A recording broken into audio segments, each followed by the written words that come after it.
that left. That's right, I'm back. And I want you to understand something, that he got upset with Joseph to a point where he threw him into the royal jail. Now, whether he believed his wife or not, he had to set an example. Come on, somebody. Because he had to go and lay down with that wife. And had he let Joseph stay there, you never know the end result. But you see, Joseph went to jail for a wrong reason. He went to jail for a reason that was not his own. But you and I need to understand one thing. Whenever you're in the will of God, God is not going to put you somewhere he can't bring you out. God is not going to put you somewhere that he can't deal with you. The Bible said when Joseph went to jail, that everybody knew he was blessed. When he got down to the jailhouse, when the jailer and the keeper of the prison heard about Joseph coming, the Bible said he gave him the keys to the jailhouse. Now, what criminal you know going to get the jailhouse keys? What crook you know going to show up and they hand him to the keys to the prison? The Bible said that he was blessed. The prisoners came to him and he took good care of it. See, God was setting his heart right. That whoever come to you, I want you to minister there. In other words, it doesn't matter whether they've been to prison or out of prison, still minister to them. Because you don't know how God going to deal with them. The Bible said that the butler and the baker that worked for the king of the Pharaoh got in trouble down in Egypt. Can you imagine getting in trouble with the king? He threw the butler and the baker in jail. That means the butler messed up his wine and the baker messed up his food. The Bible said after he was in there for a few days, that they both had dreams in the same night. See, God can send dreams. God can send visions. God can show you things and reveal things to you. And if you keep your heart open and stay in the will of God, he will reveal it to you. Well, they were sad, and Joseph came to the prison that morning and said, well, y'all looking all sad up in here. They're like some Sunday morning folks show up and they looking all pitiful. You ought to be glad that you're in the house of God.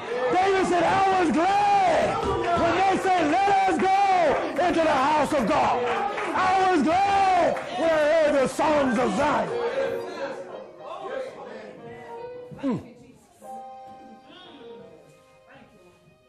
Well, we find out that the baker and the butler had dreams. And the butler said, I had a dream, and I saw these branches, and I saw these vines, and I was pouring wine in a cup, and I was handing it back to the Pharaoh. The Bible said Joseph interpreted dreams, and in 3 days, you're going to be pouring wine back in the king's cup. The baker said, that sounds good. Let me tell you about my dream.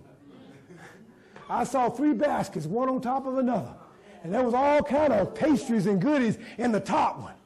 And I saw the birds of the field in the air came in out of the top basket and ate them all up. And Joseph said, uh-oh. In 3 days, the king going to have your neck.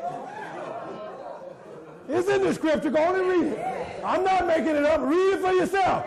In 3 days, you're going to be dead. And your body going to be hanging on a tree, and the birds and the fowls of the air will eat your carcass. Now, you think he was sad? Come on, somebody. I'm talking about being in the perfect will or being in the permissive will. The king got mad and put the butler back in the perfect will, but the baker, come on, somebody. You know how y'all sitting up at a restaurant and the waitress bring you your food and blood is running on the plate. Somebody said, ooh. Don't be talking about, you know what I'm trying to say. In other words, you want to tell that waitress, wait a minute. Didn't I tell you very well done? But let me give you some wisdom here. If she's nasty looking, you say, could you put my food in a container? I'm going to take it with me. Because if she's nasty, she will drop it on the floor on the way back to the kitchen, pick it up, and throw it in on the oven. Oh, y'all say, no, Pastor. There's some rotten and there's some dirty folks today. And they despise you, especially if they see you bless your food. Because everybody that working in these places is not saved. And everybody working in these places is not sanctified. And you better use a little wisdom and a little knowledge in these last and evil days. Then you wonder how folks get food poisoning. Oh, you heard it from me. Come on, somebody. That's why you tell the waitress, excuse me. Could you cook my steak very well done, like almost burnt? And then she said, yeah. Now, if you tell them you want some blood in it, or you want it juicy, you forgot whatever that animal eating, you eat. And whatever made him sick will make you sick. Oh, come on, somebody. Somebody need to talk to me right now. Because I'm giving you some real health ideas. Come on, somebody. We're living in the last days. You got to look out for your own health. You got to be your own advocate. The baker, he got killed. 2 years went by, and the butler forgot all about Joseph. But God didn't forget him. I love it, because God got you on his mind. God got you in his will. And God won't forget about you. When he called on you, he knows you're going to answer him. 2 years went by. The brothers had already told Daddy, we saw his coat, a many color, dipped it in blood, brought it to him, and said some wild animal got to him. It's amazing to me how folks can hold on to a lie for 20 years. God said, no liar will tarry in his sight. Folks are lying today, even when they're looking at you. Jacob thought his son was dead, but God was making provision. The Bible said that the Pharaoh had a dream. He saw seven fat cows coming up out of the ocean. And they was fat and full. The Bible said he saw 7 skinny cows coming up out of the ocean who devoured the fat ones. He didn't think much of it. He went back to sleep, and another night God showed him that he had 7 corns growing on the stalk. Come on, somebody. Everybody says Silver Queen. Y'all say, what are you talking about? Silver Queen is that white corn. The yellow corn is yellow corn, but the white corn is called Silver Queen. Can you imagine that? And it's sweet, too. Come on, somebody. Throw you on some barbecue, some charcoal on the oven.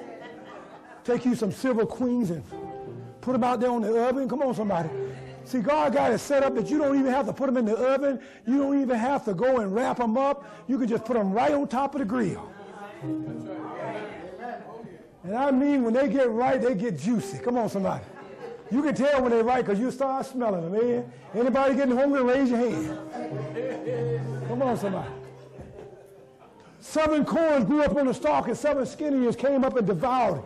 And then he called the magicians. He called the soothsayer, even down in Egypt, and nobody could interpret the dream. But the butler was standing there with a glass of wine, waiting on the king. And the Bible said, God put it in his thoughts. Don't you remember Joseph down in Egypt? He's the one who interpreted your dream. Tell the king what he did for you. And at that moment, after 2 full years, God did not forget about Joseph, but God blessed Joseph. And he began to tell the king, I know a man. He's in prison. Can you imagine going from prison to second in command of all Egypt? Because when the king told him the dream, he said the dreams that you had are the self-same dreams. There will be 7 years of prosperity and 7 years of famine. And he was wise. He said, if I were you, come on, somebody, because he thought he was going back to jail. He said, but if I were you, I will find a wise man among your people, and I will set this program up. I will put things in every city and every place, and I will cause all the prosperity to be gathered together and saved for the next 7 years, because the 7 years of famine is going to come in the land. Come on, somebody. And God dropped the knowledge down in the king of Pharaoh's heart, saying, tell Joseph he's the man. You're the man for the job. God said you're the woman for the job. When you're in the perfect will of God, God will give you a job you don't even qualify for. God will give you a job you're not even